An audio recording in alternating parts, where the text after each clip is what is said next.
తెలంగాణ సచివాలయంలో ఉద్యోగ సంఘాల ఆధ్వర్యంలో నిర్వహిస్తున్న బతుకమ్మ ఉత్సవాలు ఘనంగా నిర్వహించారు। ఈ వేడుకల్లో ప్రభుత్వ ప్రధాన కార్యదర్శి శాంతికుమారి ముఖ్య అతిథిగా హాజరయ్యారు। ఉద్యోగ సంఘాల నాయకులు ప్రభుత్వ ప్రధాన కార్యదర్శికి ఘనంగా స్వాగతం పలికారు। ఈ వేడుకల్లో సీఎస్ తో పాటు రాష్ట్ర ప్రభుత్వ ముఖ్య కార్యదర్శి వాణి ప్రసాద్ ఉద్యోగస్తులతో కలిసి బతుకమ్మ ఆడారు।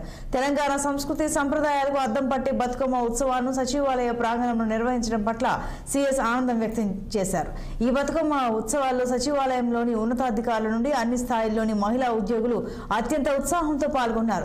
తీరొక్క పూలతో పేర్చిన బతుకమ్మలతో మహిళా ఉద్యోగులు వారి పిల్లలు చిన్నారులు అంతా ఒకచోట చేరి ఆటపాటలతో సంబరాలు చేశారు।